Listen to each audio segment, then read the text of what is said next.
How's it going, everyone? Welcome back. Hopefully everybody's Monday is going a little bit better than their Sunday here. The Bengals yesterday against these Washington football team here, they looked solid to start this game. You know, Burrow was getting these guys involved early and often. I think there's, six guys? I want to say six guys got that football in that first quarter.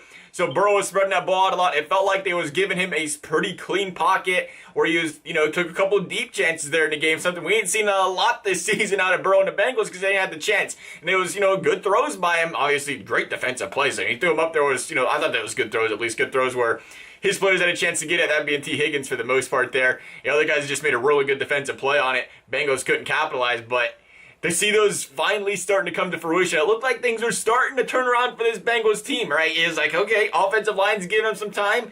Burrow's getting these deep shots, and then, what else you want to say? You get a guy that falls on Burrow's leg, and he's out for the season. It's a tough pill to swallow. It's one of those really strange things, though, if I was a Bengals fan, because it felt inevitable.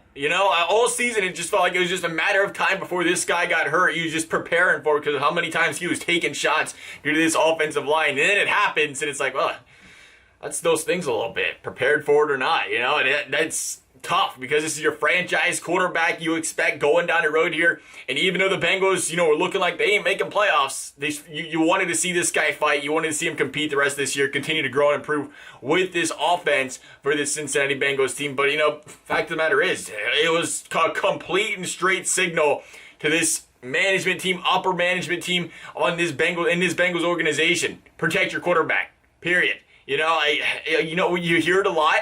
And the crazy thing is we hear it a lot. We talk about the Bengals. They need to draft some linemen. They don't seem to care about the linemen. They've drafted them in the past. They just haven't turned out in these recent, attempts taking linemen in the first round. They got to figure that out.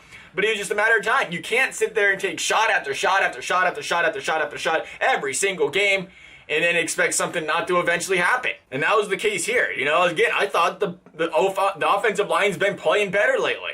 Fact of the matter is, though, he's just been hit too much, too often, too many times, whatever. Write it down however you will this season, and they got to clean it up. And I think, once they start giving him more time back there in the pocket, maybe you see him start taking less chances to extend plays, or maybe you see him get rid of that football better. He's gonna learn to play with that down the road here. But now that's got to be priority number one.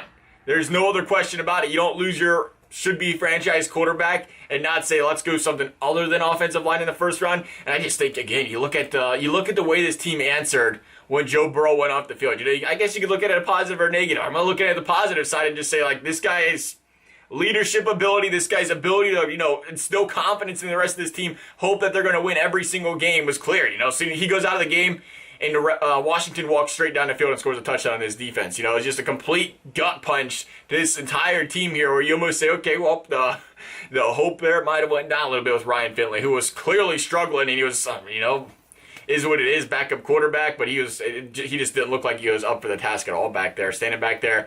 Even when he had some time, he even had some time to throw that football. He took the sack. Couldn't find the man. It is what it is. Ryan Finley's not this franchise quarterback of the Bengals. He's the backup. And you just hope he can, nurse this team through the end of this season here and try to make them competitive. It's a tough pill to swallow, though. As a Bengals fan, as a football fan, you never want to see it happen to anybody, especially your starting quarterback. So we're hoping for nothing but the speediest of recoveries for Burrow, who already said it was an ACL. But, you can get back to that next season as long as it's not further damage. And that was a scary one. It wasn't no contact ACL. The way he just bent the side of that leg like that. I know they didn't show a lot of replays, but you could find the play live in video form over the social media there. I just gotta hope. You gotta hope nothing else comes of this. Joe Burrow can recover next season for these Bengals, and they can go out there and compete again. As for this video, though, guys, thank you for watching, and we will see you next time.